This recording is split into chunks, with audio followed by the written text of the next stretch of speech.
Bon, on va reprendre. Donc j'espère que ça s'est bien passé, que vous avez bien mangé.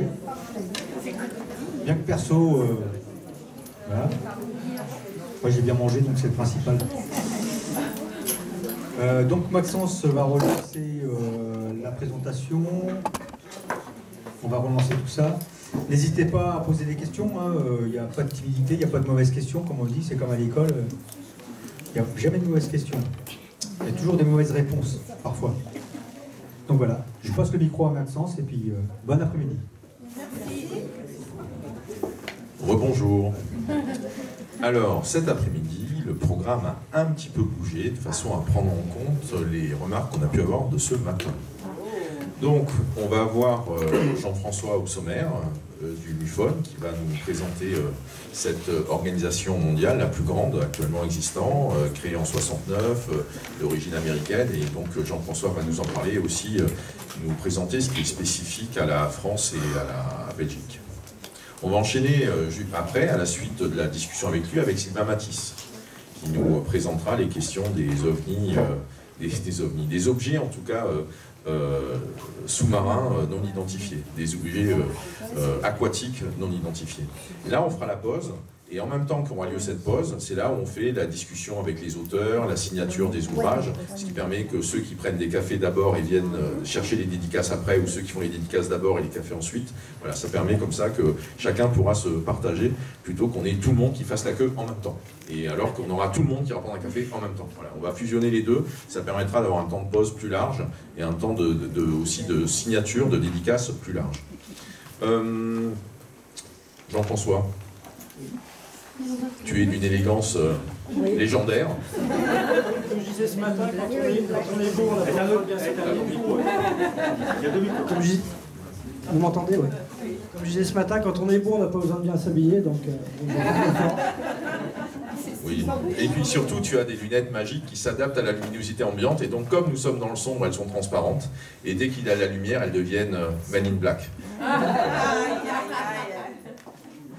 Donc voilà, Jean-François, tu es à la tête du MUFON France. On s'est rencontrés lors de Eco Event en novembre à Paris. C'est là où on a eu un premier échange ensemble. Et donc, écoute, à toi la parole. Merci d'être ici avec nous, présent. Alors, qui connaît le MUFON de nom? Non. Donc 90% à peu près d'entre vous. Qui sait comment fonctionne le MUFON? Mal.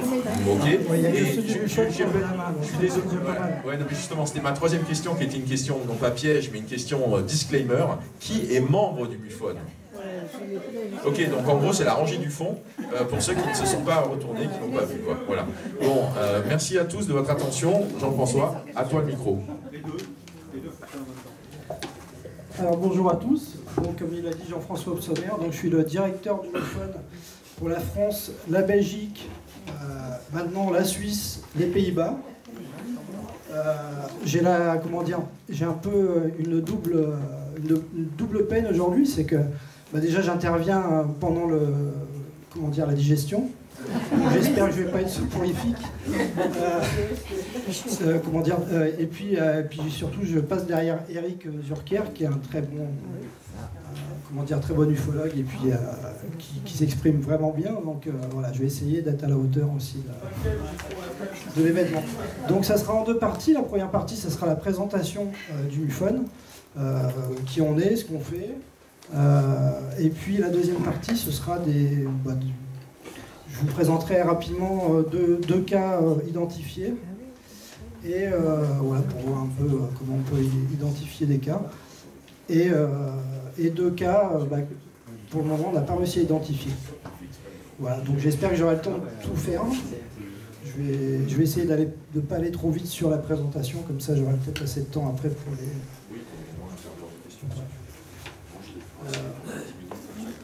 Je pourrais avoir l'autre micro pour voir si c'est pas un peu bien. Il est un peu lourd. Il est là-bas. Regarde. Il faut l'allumer.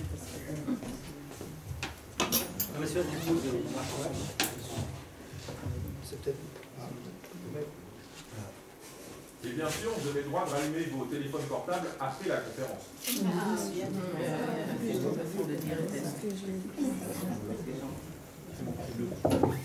Ouais, c'est mieux comme ça. Donc le MUFON, c'est quoi? C'est un acronyme de Mutual UFO Network. Donc en français, ça veut dire Réseau Partage OVNI. MUFON, donc c'est... Alors, j'ai mis une association américaine, mais en fait, aux États-Unis, il n'y a pas les associations comme on connaît, nous, en France. Donc c'est une organisation non gouvernementale à but non lucratif. Mais ça peut correspondre à nous, nos associations loi 1901 en France. Donc ça a été créé aux États-Unis, dans le Midwest, en 1969. D'ailleurs, au début, il s'appelait le Midwest UFO Network. Après, donc, il s'est nationalisé et internationalisé. Le MUFON, maintenant, on peut dire que c'est le premier réseau mondial d'enquête. Pourquoi? Parce qu'il y a 5000 membres dans le monde et on est présent dans 50 pays. Ce qu'il faut savoir, c'est que même quand il y a des pays qui ne sont pas, où il n'y a pas d'entité MUFON ou d'enquêteurs, les cas sont quand même enquêtés, mais à distance. Et donc le MUFON étudie environ 10 000 cas par an, 10 000 cas, et un taux d'observation expliqué de 92%. Donc c'est-à-dire que 92%, vraiment où on arrive à expliquer, dans les 8% qui restent, il y a 3% à peu près vraiment qu'on peut dire inexpliqué, vraiment inexplicable et inexpliqué. Donc les principaux buts du MUFON, c'est quoi? C'est d'enquêter donc sur les cas d'observation déposés par les témoins et d'intégrer ces informations dans la base de données du MUFON qui s'appelle le CMS pour les rendre accessibles aux chercheurs du monde entier. Donc voilà, le gros plus que l'on a par rapport à des associations qui peuvent être nationales ou locales, c'est qu'on a une base de données internationale et n'importe quel enquêteur au monde a accès aux données des autres. Donc ça nous permet des fois de pouvoir recouper, par exemple, aujourd'hui, on va voir quelque chose à la Turballe et on peut regarder sur d'autres pays s'il y a eu le même type d'observation. Donc le prochain but, enfin l'autre but, c'est promouvoir l'étude des pans afin de découvrir la vraie nature du phénomène avec un regard sur le possible développement scientifique ainsi que l'amélioration des conditions de vie sur notre planète. Et donc le troisième but, informer le public sur ces phénomènes et ses impacts possibles sur la société. Le MUFON, donc France-Belgique, alors maintenant on est France-Belgique-Suisse, c'est que j'ai pas eu le temps de mettre à jour ma présentation. Ouais. Donc en France on est une association loi 1901, donc on a créé notre propre association pour avoir un petit financement, on va dire, parce qu'on a la base de données du MUFON, on a les compétences du MUFON, mais on n'a pas de financement du MUFON, on va dire américain, enfin l'entité MUFON. Et donc on s'est créé cette association. Il faut savoir qu'au MUFON, même aux États-Unis, on est tous des bénévoles, quoi. Il n'y a personne de rémunéré. À part une secrétaire à mi-temps, voilà. Mais autrement, voilà, il n'y a pas de chaque enquête, enfin tous les enquêteurs, tous les membres de direction sont bénévoles. Donc voilà quelques chiffres comme ça. Donc en 2023, nous avons enquêté sur 199 observations en France et 11 en Belgique. En 2022, on avait une année record avec 280 observations en France et 39 en Belgique. Et donc à titre de comparaison, voilà, en 2021, 143 en France et 5 en Belgique.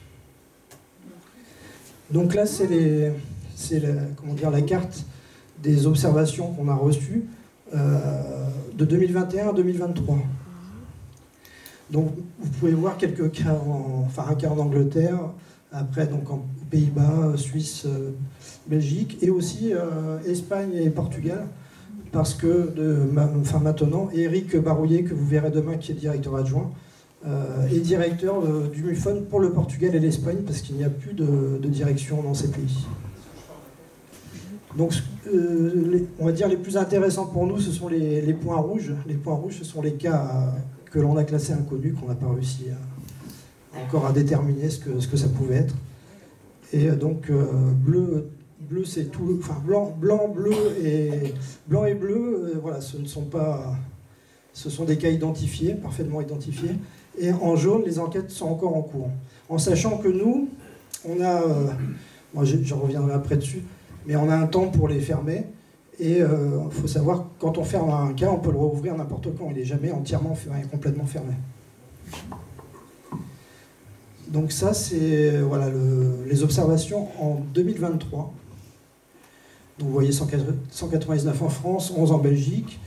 Vous avez en dessous les formes qui nous ont été rapportées. En Espagne 23, Portugal 16, Pays-Bas 8, Suisse 6.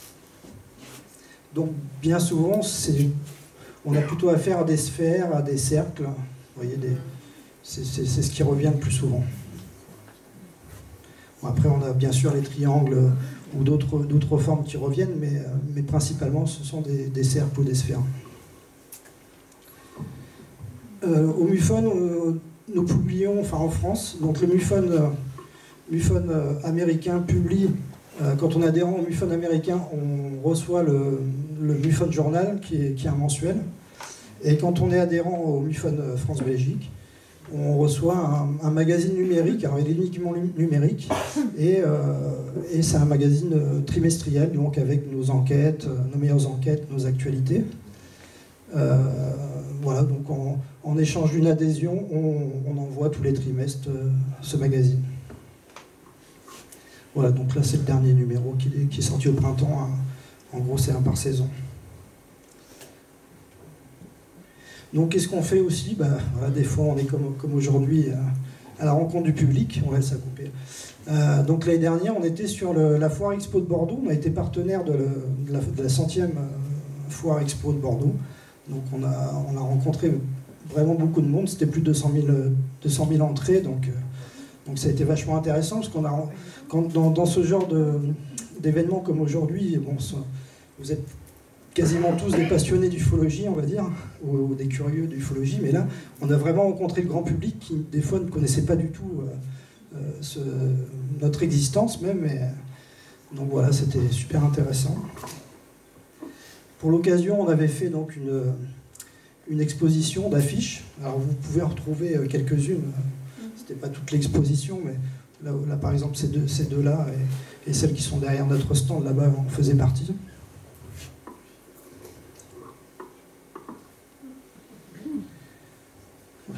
Avec Jenny Chariot. Et notre enfant. Donc oui, on organise aussi, on va dire, l'été, en général, une fois en juillet, une fois en août, une soirée de surveillance du ciel. Donc le but, c'est de pouvoir corroborer en fait, d'avoir le plus de monde possible, comment dire, sur les territoires.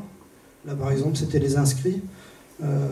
Et en cas d'observation, de pouvoir corroborer l'observation et de pouvoir trianguler aussi les observations. Donc c'est voilà, ce genre de soirée qui... Alors on commence à avoir un peu de matériel aussi, certains de nos enquêteurs qui sont pas mal équipés.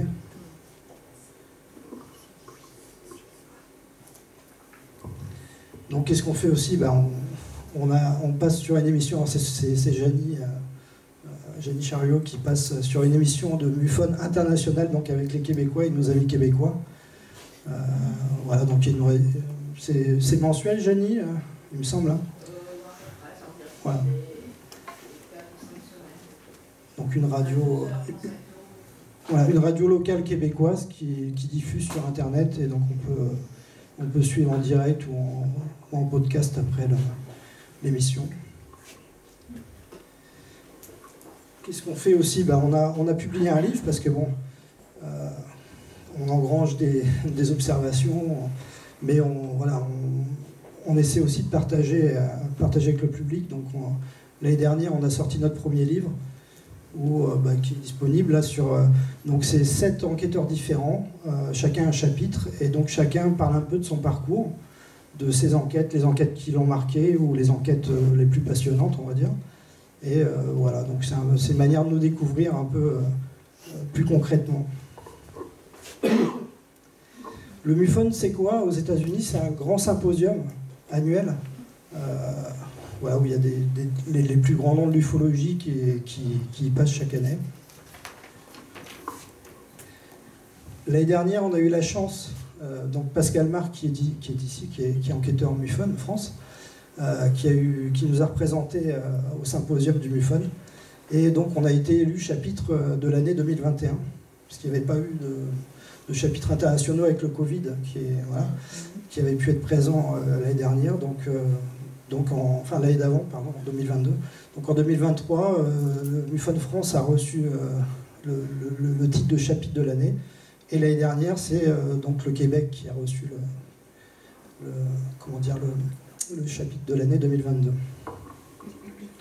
Alors qu'est-ce qu'on fait aussi? On est une équipe, voilà, on se retrouve par moments avec des moments de convivialité, comment dire, on fait aussi un peu d'astronomie, voilà, on fait ce qu'on aime un peu tous sur le sujet.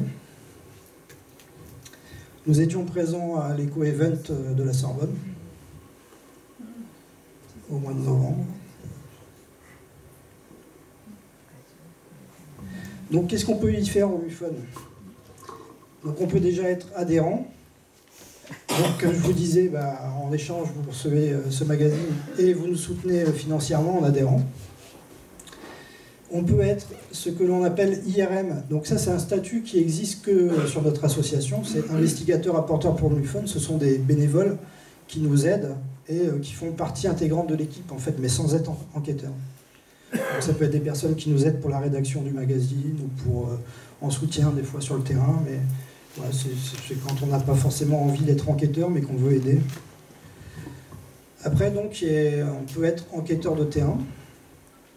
Donc enquêteur de terrain pour MUFON, je vais dire, c'est la base. Pour être par exemple directeur au MUFON, il faut d'abord avoir été enquêteur de terrain. Je suis encore enquêteur de terrain, c'est même ce qui me plaît le plus, on va dire, à faire, c'est voilà, enquêteur. Donc après, il y a plusieurs niveaux d'enquêteur. Donc enquêteur de terrain, donc je passe, je crois qu'il y a une diapo, non, il n'y est plus, non, c'est pas grave. Ou ça va être après. Je crois que ce sera après.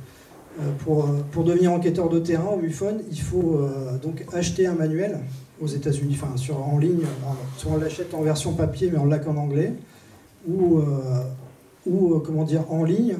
C'est une formation qui est très complète, voilà, c'est l'initiation à beaucoup de choses, mais ça donne surtout des méthodes d'enquête et voilà, comme ça on n'est pas enquêteur comme ça du jour au lendemain sans un minimum de formation. Et donc on achète ce manuel. On a 1 an pour se former à notre rythme. Donc il y a des gens qui vont assez vite et d'autres qui prennent plusieurs mois. Et après on a un test donc on n'a que 3 passages possibles du test et on doit avoir au moins 80% de bonnes réponses à ce test pour pouvoir être nommé enquêteur stagiaire. Donc enquêteur de niveau 1. Et après donc une fois qu'on a fait quelques enquêtes, qui nous jugent aptes et puis surtout autonomes pour mener les enquêtes, eh bien on est ce qu'on appelle enquêteur certifié, donc de niveau 2. Et après donc il y a un autre niveau qui est donc niveau 3, c'est les membres de la Star Team. Donc la Star Team c'est une équipe c'est l'équipe qui va... Là, c'était donc quand on a, avec Mathieu, notre enfant qui joue au cobaye, quand on s'est rencontrés la dernière fois, on avait donc un peu testé notre matériel. On a dit, bon, on va prendre des photos un peu humoristiques, parce qu'on se prend pas trop au sérieux non plus, on travaille le plus sérieusement possible, mais on essaie de pas trop se prendre au sérieux. Donc le membre de la Star Team, ce sont les Star Team. Pourquoi c'est l'équipe étoilée? En fait, c'est les gens qui interviennent rapidement sur des grosses, par exemple, un atterrissage, des crop circles. Voilà, c'est une équipe qui intervient rapidement et qui est aguerrie et qui est formée pour effectuer les prélèvements, ou voilà, tout ce qui est vraiment qui demande des compétences particulières.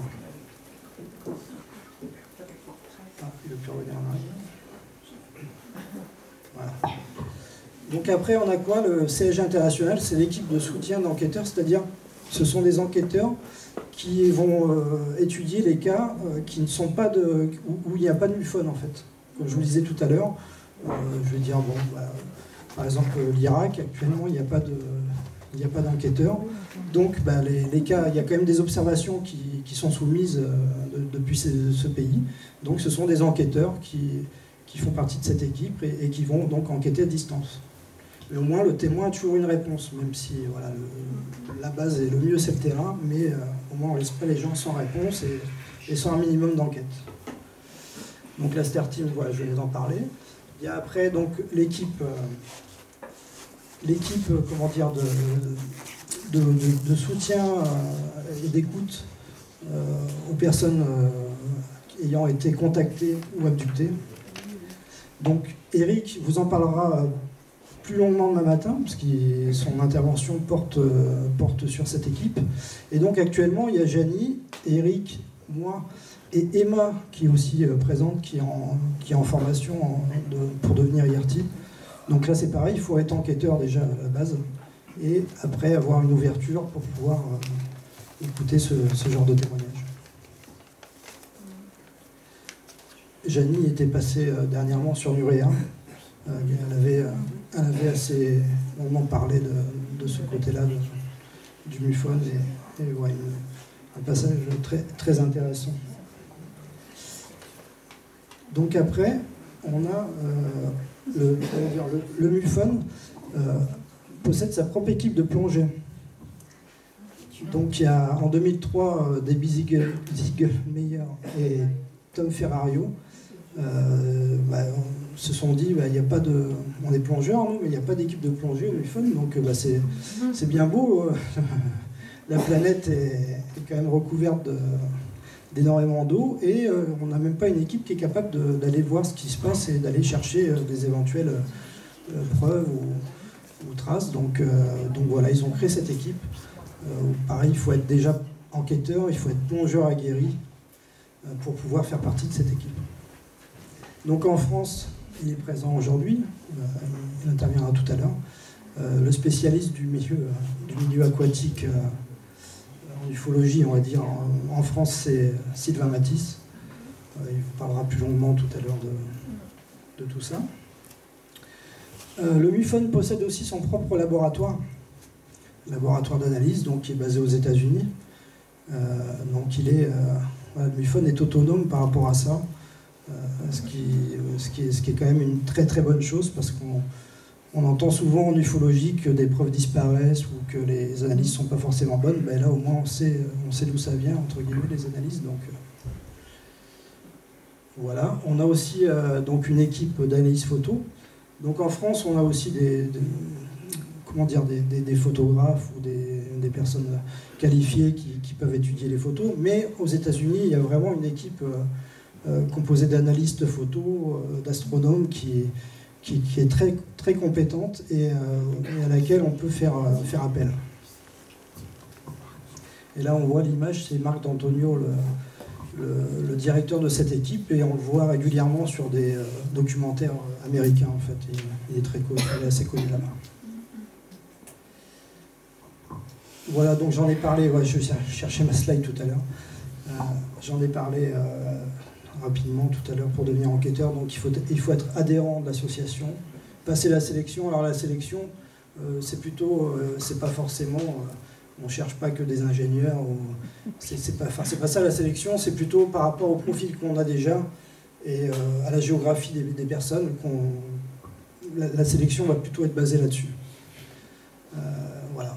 Après, donc, acheter, étudier le manuel, répondre au QCM, obtenir un minimum de 80% de bonnes réponses. Donc, un petit aperçu du manuel. Qu'est-ce qu'il y a dans ce manuel? Il y a le code d'éthique de l'enquêteur, la présentation de la structure et des différents postes, les équipements nécessaires et souhaitables de l'enquêteur, les lignes directrices en matière de politique médiatique, parce qu'on ne peut pas s'adresser aux médias comme ça, n'importe comment. Et voilà. Le processus d'enquête en 10 étapes, donc je vais en parler après les étapes de l'enquête, et les différents formulaires et procédures, parce qu'au MUFON, comme c'est une association américaine, tout est très très cadré, très carré, très procéduré. Donc voilà, il y a beaucoup de formulaires à connaître et toutes les procédures internes au MUFON. Donc les 10 étapes de l'enquête, voilà, réception du rapport et classification. Donc on utilise la classification de Jacques Vallée. je vous laisse un peu découvrir quoi ça fait. C'est pas très net. Bon, moi, si vous êtes en CE5, c'est pas bon du tout, quoi. En fait, tout ce qui est rouge, c'est les rencontres rapprochées, et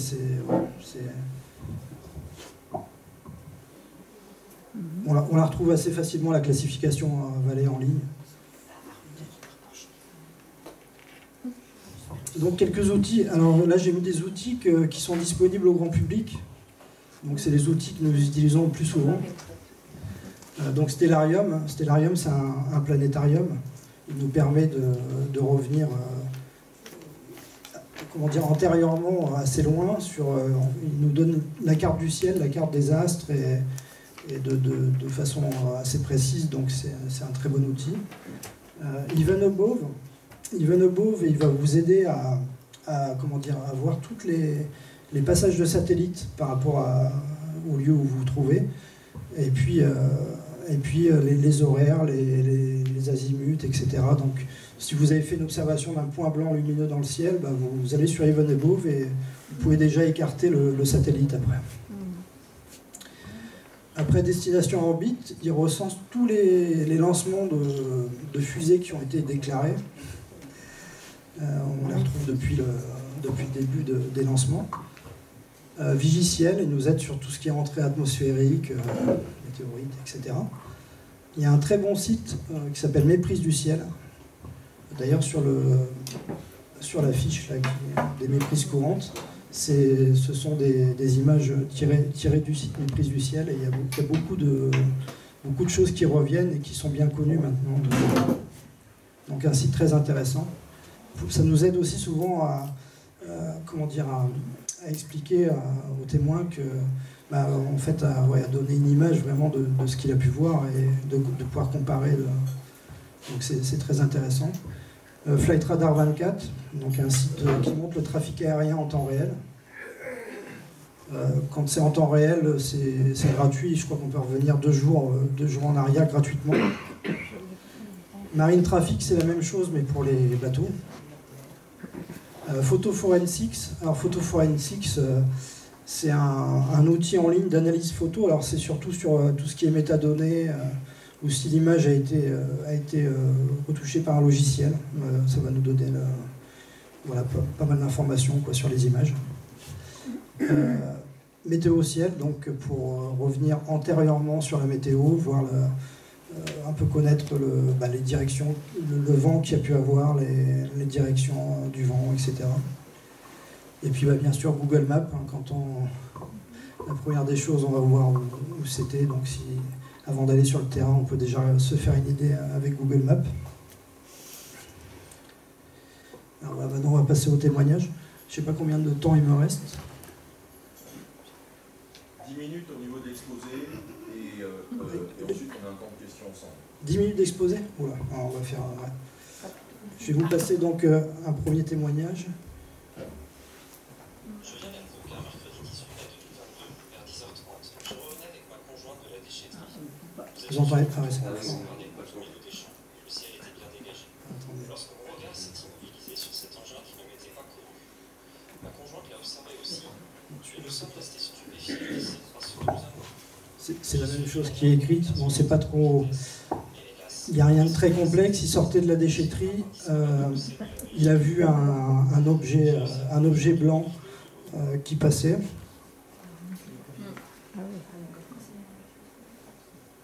Voilà, donc il le décrit à 10h30, et un objet blanc qui va assez vite. Alors bon, quand on regarde la vidéo, il va pas très très vite. Donc je passe vite, je suis désolé.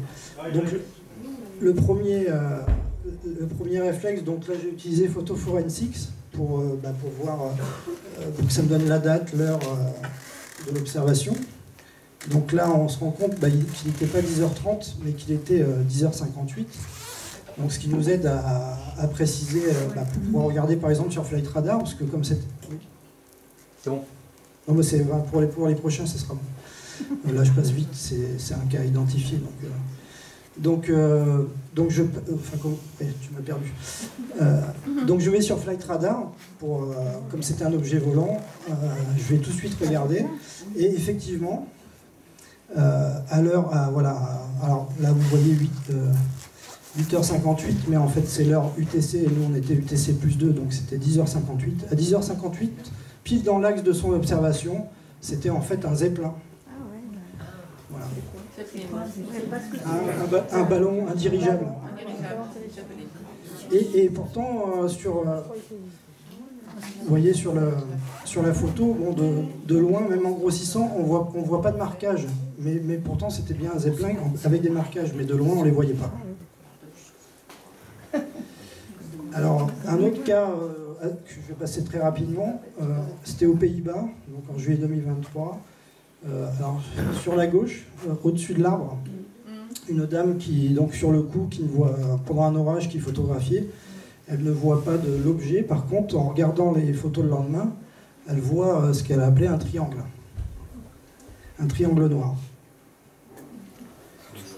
Donc, ce qu'on voit à gauche, c'est l'arbre qui est zoomé, et à droite, donc l'objet zoomé.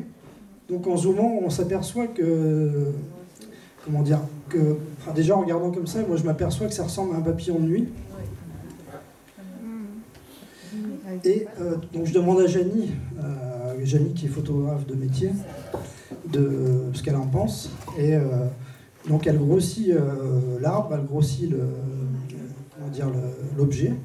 Et donc on voit clairement qu'en zoomant, l'arbre est beaucoup plus flou que l'objet. Donc ça veut dire qu'il était plus loin que l'objet. Et puis on voit bien maintenant que c'est grossi, on voit bien quand même que c'est une forme de papillon de nuit. Donc c'était un papillon de nuit. D'où l'explication qu'elle ne l'ait pas vu directement de ses yeux. Alors là maintenant on va passer sur les cas qui nous intéressent un peu plus.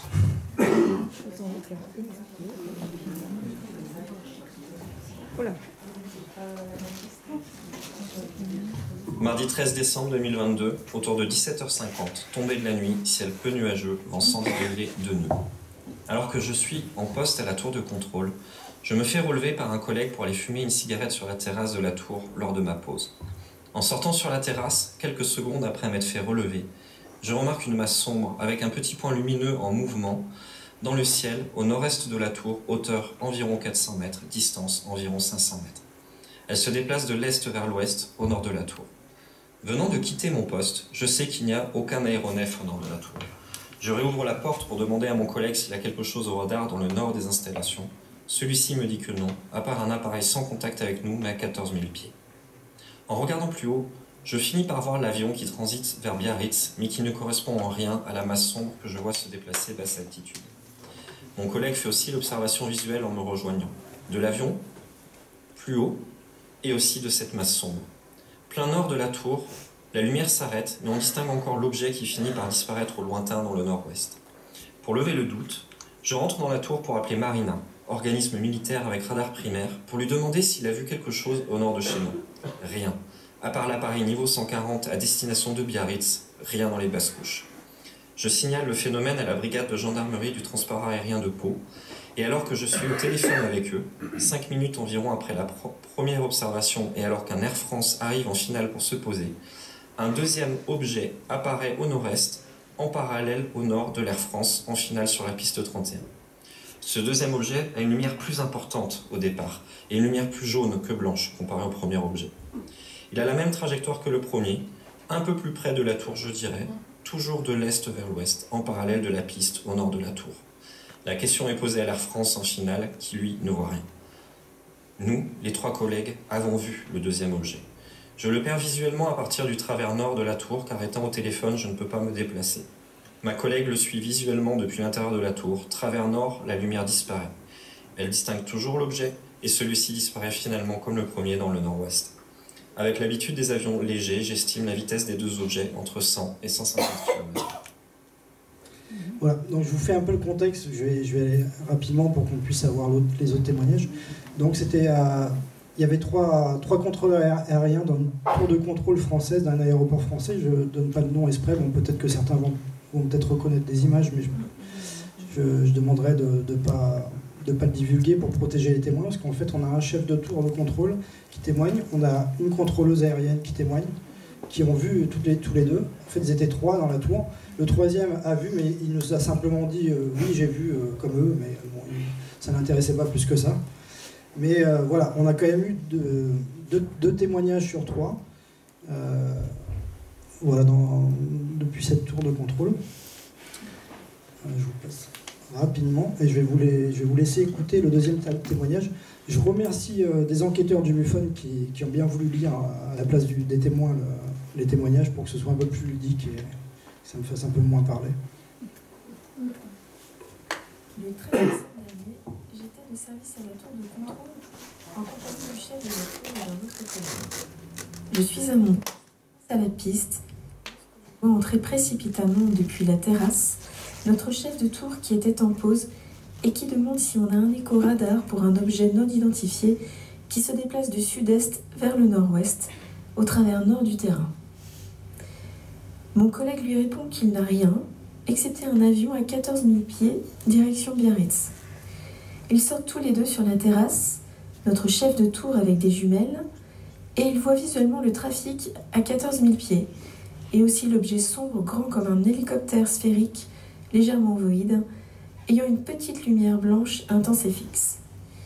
Il se dirige à une altitude de plus ou moins 1500 pieds vers le nord-ouest. Je suis occupée à l'écran radar, mais notre chef de tour vient et saisit le téléphone pour appeler Marina, le radar militaire de Mont-de-Marsan, et il leur demande s'ils ont un écho. Après l'analyse et une réponse négative, il raccroche rapidement, à peine 45 secondes, et appelle aussitôt la gendarmerie de l'aéroport. Je suis remplacée à mon poste lorsque de nouveau, au sud-est, on aperçoit un deuxième objet, un peu plus petit et plus près, à 300 mètres au nord d'un avion en finale de la piste 31. Il se dirige à environ 1000 pieds d'altitude, aussi vers le nord-ouest, et vole dans la direction opposée du vent arrière droit de la piste 31. Mon chef voit l'objet, mais reste au téléphone avec la gendarmerie de l'aéroport pour les guider, et mon autre collègue, qui voit également l'objet, demande à l'équipage de l'avion d'Air France en finale de la piste 31 s'il voit quelque chose sur leur droite. Depuis l'intérieur de la tour, je suis visuellement et avec des jumelles cet objet sombre avec sa petite lumière jaunâtre qui passe à 300 mètres au nord de la tour. Au travers nord de la tour, la lumière disparaît, mais je distingue toujours l'objet et celui-ci disparaît finalement comme le premier dans le nord-ouest. J'estime la vitesse à plus ou moins 150 km/h. Il était de masse sombre, gros comme un hélicoptère et équipé d'une lumière jaunâtre, petite et fixe. Il se déplaçait comme le premier, sans aucun bruit. Je n'ai jamais vu un objet volant de cette forme. Voilà, donc ça, pour nous, ufologues, c'est le genre de cas qu'on raffole, parce que là, on a vraiment deux personnes très qualifiées qui font une observation, qui demandent à des autorités des confirmations. Donc c'est vraiment, c'est vraiment le genre de cas qui nous anime, voilà, où on est vraiment heureux de travailler. Donc sur ce cas, j'étais avec un ancien pilote de ligne qui était enquêteur en Belgique, enquêteur du MUFON en Belgique, qui m'a beaucoup aidé parce qu'ils ont pu parler très technique. Là ce qu'on vous a fait, c'était plus accessible, on va dire, à tout le monde. Mais on a vraiment toutes les données aéronautiques et, sur cette observation, cette double observation même. Et donc, ouais, c'est un cas, c'est une enquête qui est encore en cours. Mais voilà, je voulais vous la présenter aujourd'hui parce qu'on parle souvent d'anciens cas en France, les grands cas connus, mais on a aussi, voilà, là c'était décembre 2022, donc c'est très récent, et on a eu directement les témoins 15 jours après, donc c'était vraiment du tout frais, et c'était super intéressant, et donc on n'a toujours pas pu déterminer ce que c'était. Et l'enquête, elle est techniquement fermée, mais elle n'est jamais fermée. Enfin, dans notre base de données, on va dire elle est fermée, mais on est toujours dessus, on attend encore d'autres informations qui doivent arriver. Là, je vais passer vite parce que encore d'autres choses sur les conditions météorologiques, etc. Il y avait un avion d'Air France qui était en train d'atterrir. Donc la tour de contrôle lui a demandé au pilote s'il voyait cet objet, mais l'objet était derrière lui, donc en plein atterrissage, il ne pouvait pas voir l'objet qui se trouvait derrière, parce qu'il était très concentré pour son atterrissage. Et la gendarmerie de l'air, qui se trouvait à 500 mètres, ils sont sortis, ils ont regardé, mais ils n'ont rien vu. Donc on a que les 3 contrôleurs aériens qui ont vu ces 2 objets. Maintenant, je vais vous passer un témoignage qui est... Là, c'est plutôt, on va dire, un témoignage. Je vais vous laisser écouter. Ça se passe dans une base aérienne à Reims. Alors ça, c'est un peu plus ancien. Mais c'est un témoignage qui est très intéressant et très intriguant aussi. Est-ce que ça se lance ? J'ai effectué mon service militaire en janvier 1998 à la base aérienne 112 de Reims en tant qu'opérateur marqueur à la tour de contrôle en collaboration avec le contrôle aérien. Il y avait aussi à l'époque au sein de la tour un service technique radar et un service météo avec un ingénieur. Donc, j'ai effectué au mois de mars 1998, j'ai été témoin de plusieurs anomalies radar. À l'époque, mon travail en binôme consistait à noter sur des tablettes des décollages et atterrissages de Mirage F1, Jaguar et Mirage 2000. Au mois de mars, j'étais en poste de vigie le matin quand nous avons entendu l'approche, un service de contrôle en aveugle à l'aide d'écran radar, nous demander une confirmation visuelle d'un écho. Direction Novembre 2, un point de repère. Le chef vigie prend alors ses jumelles et ne voyant rien, confirme qu'il n'y a rien à l'approche. Cela a duré tout le long de la matinée à plusieurs reprises, au point où les techniciens radars ont fait une maintenance à partir de 11h30. J'ai alors pris le service de...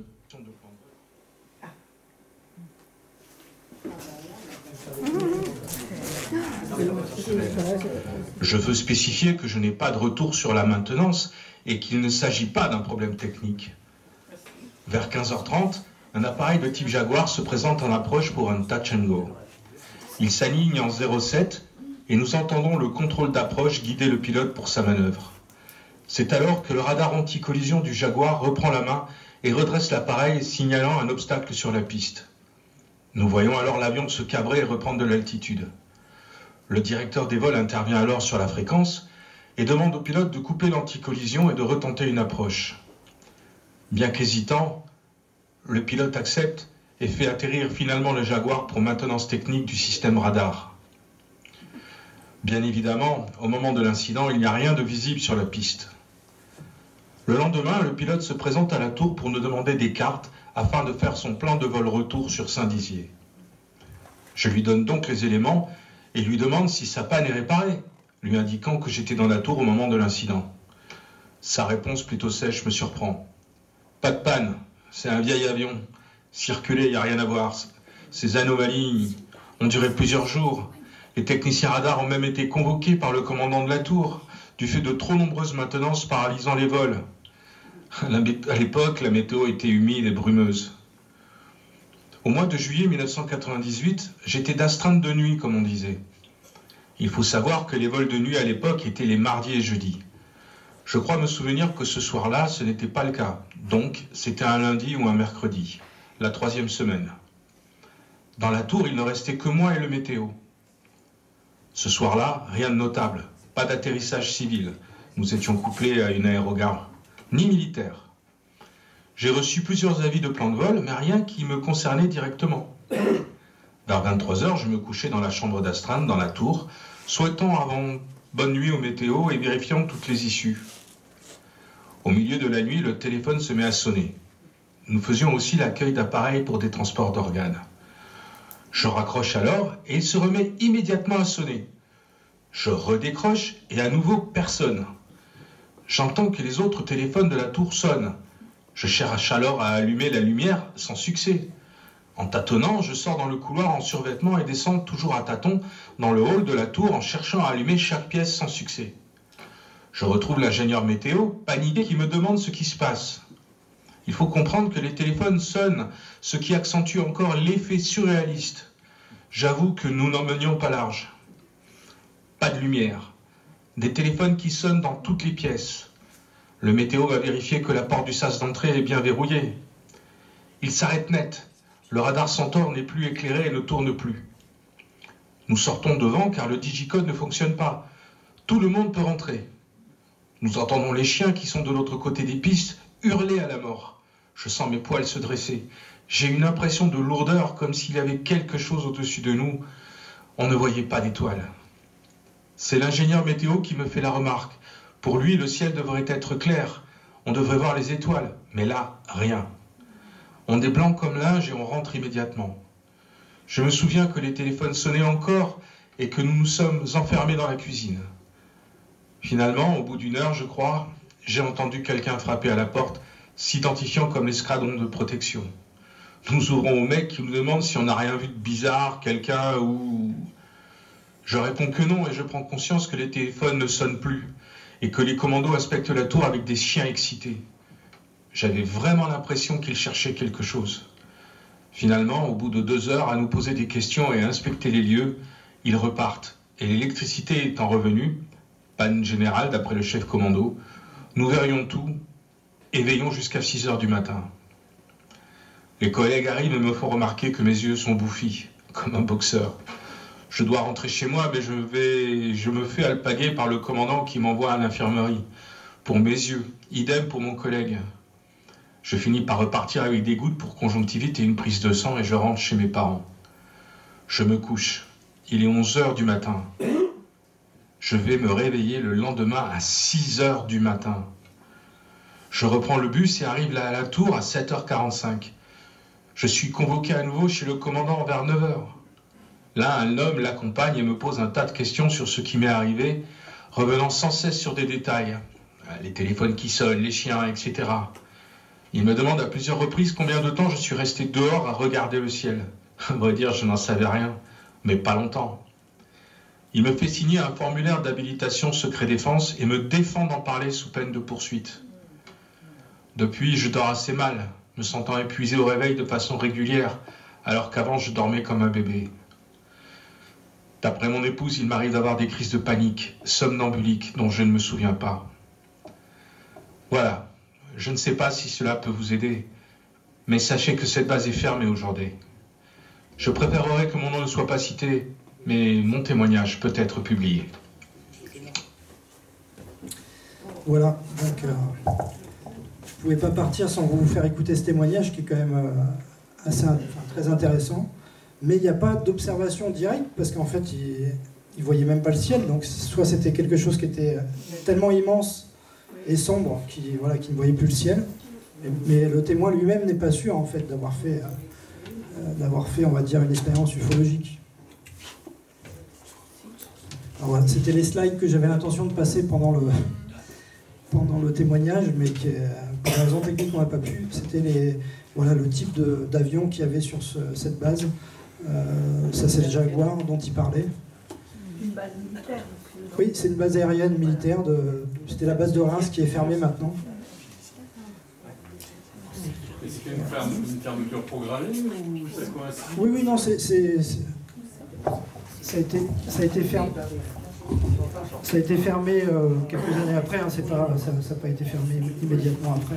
Ouais, mais la fermeture coïncide avec l'événement? Non, pas du tout.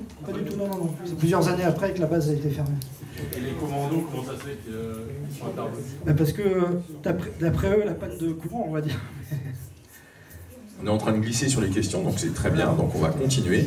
Ce que tu me disais, Jean-François, qui était très intéressant, c'était que il voyait même pas le ciel, en fait, quand il sort. Exactement, ouais. Donc ça veut dire que le ciel est bouché, donc il peut être bouché par quelque chose ou quelque chose. Surtout que l'astral météo, pour lui, on devait voir le ciel, donc il n'y avait pas de nuages, normalement c'était temps très clair, quoi. Donc logiquement, on peut penser que ça devait être quelque chose d'assez grand pour couvrir le ciel. Ouais. Voilà. Même s'ils n'ont pas perçu qu'il y avait quelque chose, en tout cas ils ont perçu que le ciel était obstrué, quoi. Voilà. Une autre question dans la salle, au fond peut-être? J'appelle sur le téléphone portable est-ce qu'on a pu savoir combien ces appels? C'était pas des portables, c'était des téléphones fixes. C'était en 1998 ce témoignage dans la base aérienne. Donc là c'est un témoignage pour le coup qui est ancien. J'essaie encore de retrouver les autres témoins de l'époque. Là pour le moment j'ai eu que ce témoignage, donc qui est déjà pas mal, mais j'aimerais bien qu'il soit confirmé par d'autres témoins. Oui, en l'occurrence, moi j'ai une question, peut-être tu l'as abordé au début, mais j'ai pas l'impression. Comment se déroule la mise en relation avec les témoins? Est-ce que c'est vous qui allez vers eux, c'est eux qui viennent vers vous? Comment se passe la mise en relation? Alors, comme on dit, j'avais tellement la tête dans le guidon qu'il y a des choses auxquelles je suis passé à côté. Bon, après, s'il y a d'autres questions, je serai disponible là-bas. Mais oui, en fait, le MUFON, c'est le témoin qui vient vers le MUFON, en fait. C'est le témoin qui doit faire la démarche de déposer son témoignage sur notre site. Donc il faut que le MUFON soit connu ou identifié pour pouvoir aller jusqu'à lui, quoi. Oui, oui, exactement. Deux questions au fond. Non, l'autre c'est Gianni, mais ça n'a rien à voir. Donc,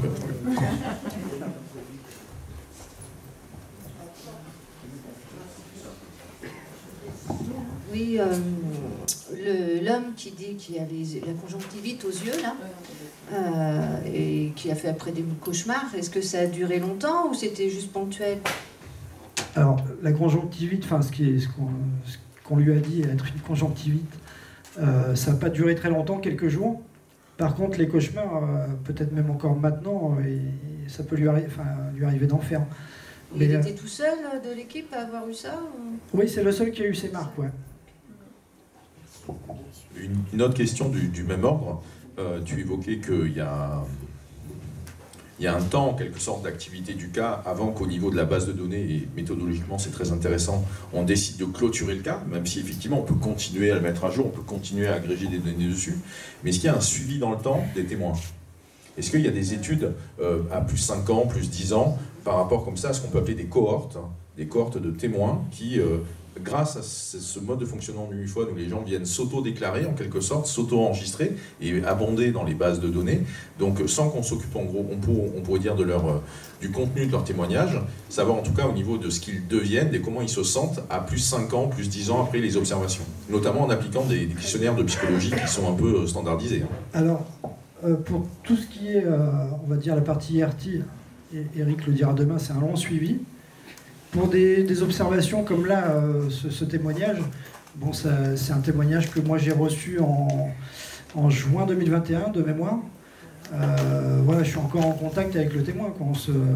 Mais après, nous, dans nos procédures, on n'a pas obligation de retourner vers le témoin, mais sur des observations comme ça, de toute façon, il y a des liens qui se créent avec le témoin, et en général, soit le témoin va couper, va peut-être plus vouloir en parler, ou autrement, on est toujours en contact, quoi. Oui, et là, dans le cadre de ce témoin de 2021, ça correspond à cette troisième observation que tu nous relates, qui est sur le plan militaire en 98. Oui. Donc, ce qui fait qu'on est déjà 23 ou 24 ans après, quoi. C'est ça. Et après, le suivi, moi, ça fait 3 ans que je suis en lien avec lui. Très bien. Ah, il y a une autre question là-bas, pardon. Il y a une autre question ici aussi. Très bien. Il y en a une troisième là. Oh là là. Et après, c'est fini. Hein. Après, vous pouvez venir me voir sur le stand et je répondrai à vos questions. Il n'y a pas de souci. Oui, bonjour. Comme là, on est sur un site militaire, à un moment donné, il y a nos Men in Black lui disent qu'il doit avoir secret défense, il n'a pas le droit d'en parler. Or, il vous appelle et il en parle. Qu'est-ce qui se passe pour lui et par rapport aux autorités, comment ça se passe? Alors, il en a parlé longtemps après, parce que c'était 23 ans après. Secret défense, c'était 20 ans. Donc il n'était plus soumis au secret défense. Mais j'ai quand même protégé son anonymat dans la mesure où son nom n'est jamais évoqué. Voilà. Donc, mais il est plus, là actuellement, il est plus soumis au secret défense. C'est pour ça qu'il a parlé en fait. Et vos contacts vis-à-vis des autorités qui stipulent qu'il y a secret défense, est-ce que vous avez des échanges avec eux ou comment ça se passe? J'ai pas bien compris la question. Les personnels qui lui ont donné, qui lui ont dit c'est secret défense, il ne faut pas en parler. Est-ce que vous avez des contacts en tant que MUFON avec les autorités Ils nous diront jamais qu'il y a des gens qui viennent pour faire signer aux gens des secrets défense. Alors, on n'a pas... peut-être une autre question, une façon de la reformuler, c'est est-ce que dans le cadre du partage de l'information de la part du témoin, il t'a mentionné quel était le type de grade ou de corps d'armée, d'appartenance par rapport à cette personne qui lui fait signer le document au secret défense. Alors justement, il l'avait jamais vu et il ne savait pas du tout qui était cette personne. Après, il n'était pas habillé en noir avec les lunettes qui se donnent comme moi. Il n'était pas en Men in Black comme on dit, mais c'est voilà, ce qu'on peut appeler un... Voilà. Ok, question suivante. Voilà. Oui, alors moi je voulais vous demander si vous étiez en lien avec le GEPAN ou avec les gendarmeries. C'est-à-dire quand quelqu'un fait une observation, souvent il va à la gendarmerie, ou voilà, est-ce qu'il vous renvoie au MUFON? Alors, est-ce qu'on est en lien? Est-ce qu'on a des contacts? Oui, on discute, mais on n'a pas de... Alors des fois, ça nous arrive d'enquêter sur la même enquête, parce que le témoin a contacté le GEPAN et nous a contactés. Mais je veux dire, nous on a des échanges cordiaux avec le MUFON, avec le GEPAN, pardon. L'ancien directeur du GEPAN, Vincent Coste, qui a été remplacé au mois de novembre, était assez ouvert sur les associations ufologiques. Donc voilà, on avait des échanges cordiaux, on va dire, mais pas d'échanges vraiment techniques. Et avec la gendarmerie, ça dépend des gendarmeries, en fait. Voilà, l'enquêteur va faire la démarche de contacter la gendarmerie, et selon sur qui on tombe, eh bien, on a des réponses ou pas. Corollaire de cette question, ce cas-là de 98 déclaré en 2021, est-il dans la base de données du GEPAN? Je ne pense pas. Voilà, donc ça montre bien que les bases de données ne sont pas exhaustives, en avoir toujours conscience au niveau des limites des limites de nos connaissances qu'on a abordées ce matin avec Eric. Maxence, pour préciser, le GEPAN, tout ce qui est un peu... ce qui va toucher l'IRT, ça les intéresse pas, ils ne l'étudient pas. C'est vraiment l'observation OVNI qui est étudiée par le GEPAN. Oui, mais pour moi, en fait, ce cas-là correspond à une observation OVNI. Enfin, on peut le classifier comme ERT, mais moi, je le considère comme une observation OVNI, en fait, même si on ne voit pas. Je suis pas sûr, mais peut-être, mais je suis pas sûr qu'il aura été enquêté. Il y a une question ici, et après une dernière question au fond, et on passera. Sylvain, si tu veux te préparer. Il y a un monsieur ici dans la salle qui a un témoignage à nous livrer, c'est Yann. Oui, mais Oui, après Sylvain. Oui, bonjour, j'ai une question sur les statistiques. Est-ce qu'il y a des personnes qui sont témoins multiples Enfin, je veux dire, est-ce que quand on devient témoin une fois, est-ce qu'il y a une statistique qui indique combien de fois on peut être témoin? Est-ce qu'on devient... Alors, j'ai pas les chiffres, mais je peux vous dire qu'il y a, voilà, il y a des personnes, ils feront qu'une observation dans leur vie. Il y en a, ils en feront 2, il y en a, ils en feront 3, il y en a, ils en font régulièrement. Ça fait partie des choses qui ont été mises en évidence, même s'il n'y a pas forcément de statistiques. Mais voilà, j'ai pas les statistiques. À 6% ou à 15% par rapport à ça. Mais ça fait partie. C'est notamment ce que Eric Zurker ce matin pouvait appeler des phénomènes de résonance, et qui peuvent être pas forcément du côté, enfin, soit au niveau de la même personne, avec un effet de réplication en quelque sorte, soit ça peut être dans l'entourage de la personne où des choses peuvent se dérouler aussi. Ça a fait aussi partie des observations. C'est ce qui nous a partagé tout à l'heure. Voilà. Il y avait une dernière question. Ouais, question par là-bas. Le micro, il est par là. Ok. Voilà. Ça tourbillonne. Bonjour, donc Gilles Durand-Musso. Pour répondre au monsieur qui parlait du Men in Black, j'espère que c'était au second degré, parce qu'en fait, dans l'armée, ça s'appelle la sécurité militaire. Voilà, c'est ça, c'est des officiels, c'est une police de l'armée en fait. Quand j'étais sous les drapeaux, j'ai eu l'occasion d'avoir affaire à eux, pour des raisons que je ne développerai pas ici. Sinon, quand tu parles du contact entre le GEPAN et le MUFON, le SO a reçu, alors qu'en fait c'est pas vraiment son but, il a reçu en 2023 un témoignage qui se situe en région parisienne. Donc la personne a fait une déposition, a rempli le dossier du GEPAN, et voulait quand même avoir des enquêteurs qui la rencontrent. Donc en fait, j'ai proposé à Xavier, qui est d'ici, donc MUFON, à d'autres personnes d'aller rencontrer On n'a pas eu l'occasion de le faire, et aujourd'hui, le GEPAN nous relance pour faire l'enquête. Est-ce que le MUFON a fait l'enquête? Voilà. Comme quoi, hein, ça peut être... Je suis pas au courant de cette histoire. Non, parce que la personne il n'y a pas eu d'enquête à ma connaissance. Parce que nous, on se connaît. Voilà, mais en fait, le GEPAN a demandé quand même, est-ce que entre guillemets, est-ce que le MUFON a fait l'enquête? Parce que nous, c'est quelqu'un qui est un IPN du GEPAN qui nous a relancé. Mais, voilà. Non, mais le témoignage était... Voilà, comme quoi il peut se passer des choses interactives entre le GEPAN et le MUFON, quoi. Mais la témoin a déposé au niveau du GEPAN. Oui. Rien au niveau du MUFON. Et donc, Xavier, ce que tu indiques là, je le dis de la voix plus haute, hein, c'est que le témoin a déposé côté GEPAN et pas du côté MUFON. Donc il faudrait vérifier ce qu'il en est, ou en tout cas pour un partage de connaissances ou un partage de données par rapport à ça, au niveau du cas en tout cas. Après nous les témoins, en général, on leur dit qu'ils peuvent déposer même plusieurs associations. Enfin voilà, s'ils veulent avoir d'autres avis, on n'est pas...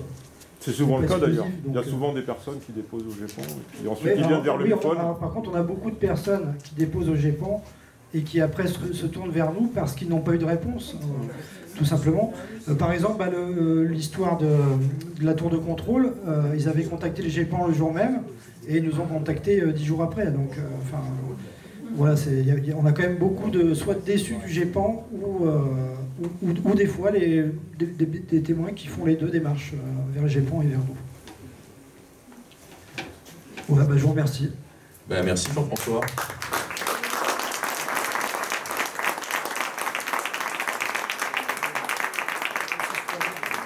C'était carré et voici un homme en noir qui parle. Alors, il était prévu qu'un habitant de Saint-Colomban nous présente son film. On fera ça tout à l'heure après la pause, hein. Juste après la pause, c'est pour le prévenir, comme il est peut-être ici déjà parmi nous, donc c'est bien prévu, mais c'est après la pause café. On fera donc le côté dédicace, rencontre auteur et pause café en même temps. Ça nous donnera 45 minutes en fait par rapport à ça, pour avoir de l'espace, du temps pour les dédicaces.